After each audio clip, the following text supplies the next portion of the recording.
Hello everyone. Today I am going to teach you how to do a back handspring at home. मैं आप लोगों को कुछ ऐसे आसान टिप्स एंड ट्रिक्स दूंगा जिसे फॉलो करके आप भी आसानी से घर पे ही बैठ के बैक फ्लिप सीख सकते हैं।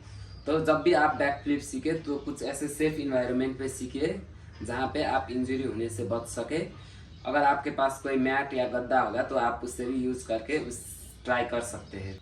आप लोग भी अगर जिम्नास्टिक सीख रहे हैं तो बेहद ज़रूरी है कि सबसे पहले आप अच्छी तरह से वार्म अप कर लीजिएगा, क्योंकि जब हम अच्छी तरह से वार्म अप करते हैं तो हमारा बॉडी में जो इंजरी का खतरा होता है वो थोड़ा कम हो जाता है और हमारा बॉडी भी अच्छी तरह से खुलने लगता है। तो चलिए कुछ पहले हम वार्म अप कर लेते हैं। आप सबसे पहले अच्छी तरह से वार्म अप कर लीजिएगा। आपका हर एक बॉडी पार्ट को अच्छी तरह से खोल लीजिएगा, क्योंकि उससे क्या होता है हमारा बॉडी जो है अच्छी तरह से रिस्पॉन्स करता है और फ्लिप करने में आसान हो जाता है।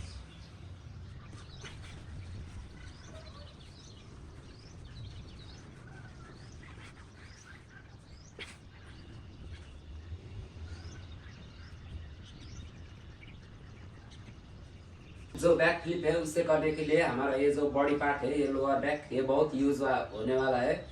तो इसे भी स्ट्रॉन्ग करने के लिए और फ्लेक्सिबल करने के लिए बहुत जरूरी है। तो आप दिन में कम से कम 5 या 10 मिनट इस तरह से कोबरा स्ट्रेच,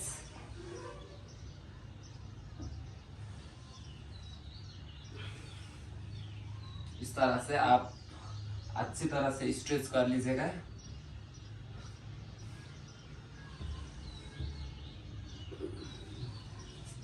और दूसरा बहुत ही ज्यादा इम्पोर्टेंट चीज जो है बैक फ्लिप करने के लिए, आप ऐसे करके ये ब्रिज ट्राई कर लीजिएगा।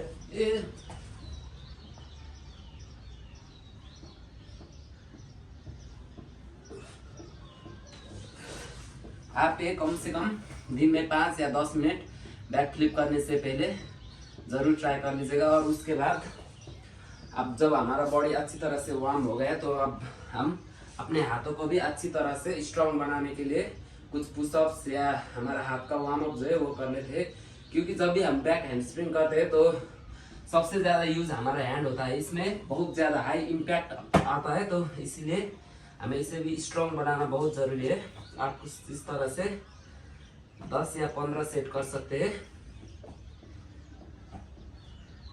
और उसके बाद आप दिन में 5 या 10 पुशअप लगा लीजिएगा।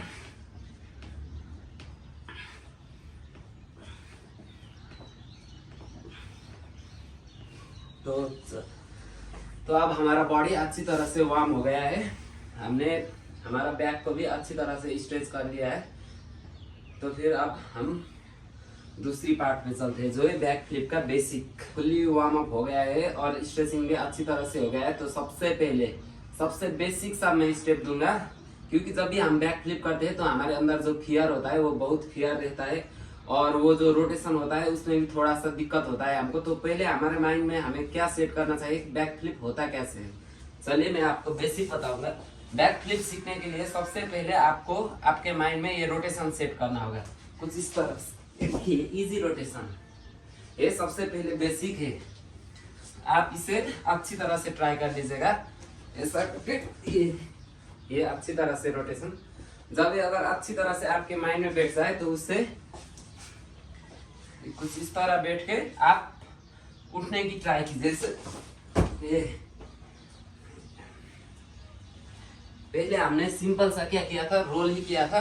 अब हम उस पे खड़ा होने के लिए ट्राई करते हैं। ठीक है, ये करके ये खड़ा, ये है हमारा बैक फ्लिप का सबसे बेसिक सा स्टेप। जब आप ये बैक रोटेशन में अच्छी तरह से कॉन्फिडेंट हो जाएंगे तो फिर उसके बाद आप नेक्स्ट क्या ट्राई कीजिए, कुछ इस तरह से बैठिए। कोई लेफ्ट साइड से करते हैं तो कोई राइट साइड से, आपको जिस भी साइड कंफर्ट लगे उस साइड से आप ऐसे बैठने के लिए ट्राई कीजिए। और ये इजी है, आप इसे ट्राई कीजिएगा। ऐसे बैठिए, ये हाथ ये इस साइड, ये इधर नहीं होना चाहिए, आपका इस साइड होना चाहिए। और आपका ये जो दूसरा हाथ है इधर पीछे से जाएगा। आपको इस तरह से रोटेशन ट्राई करना है।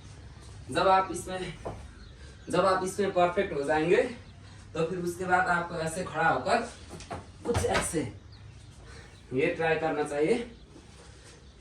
जब आप ये भी अच्छी तरह से कर लीजिएगा तो आप एक वॉल को ढूंढिए और वॉल में मैं आपको दिखाऊंगा कैसे करते हैं। आप बैक रोटेशन और वो जो मैंने वो मकाऊ दिखाया उसमें आप परफेक्ट हो जाएंगे। तो उसके बाद एक ऐसा ही वॉल ढूंढिए और वॉल के पास आप ऐसे ब्रिज बनकर बैठिए।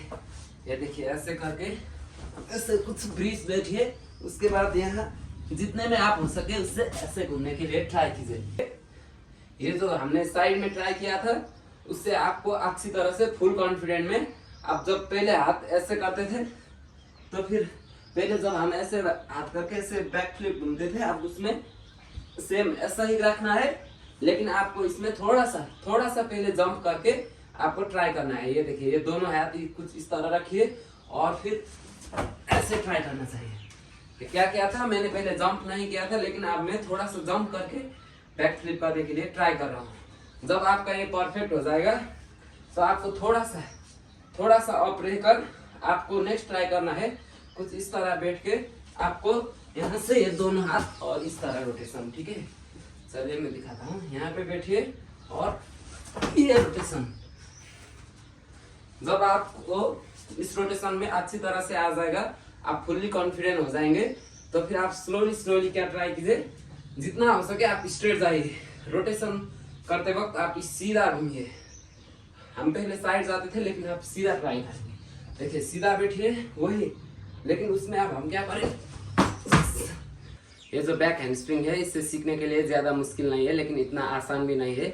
इसे सीखने के लिए आपको कम से कम 2 या 3 महीना भी लग सकता है अच्छी तरह से परफेक्ट होने के लिए। लेकिन अगर आप सेफ इन्वायरमेंट पे सेफ तरह से प्रैक्टिस करते हैं तो आप जल्दी भी सीख सकते हैं। पर्सनली मुझे ये सीखने के लिए 5 या 6 महीने लगे थे, लेकिन आप जब ये सीखते हैं तो उसके बाद आपका कॉन्फिडेंस स्लोली बिल्ड होते जाएगा। और मैं आप लोगों को ऐसा ही ट्यूटोरियल वीडियो देता रहूँगा। अगर आप लोग मेरे चैनल पे नए हैं तो प्लीज़ मेरे यूट्यूब चैनल सब्सक्राइब कीजिए। अगर आपको ये वीडियो अच्छी लगी तो लाइक भी कर लीजिएगा। Thank you.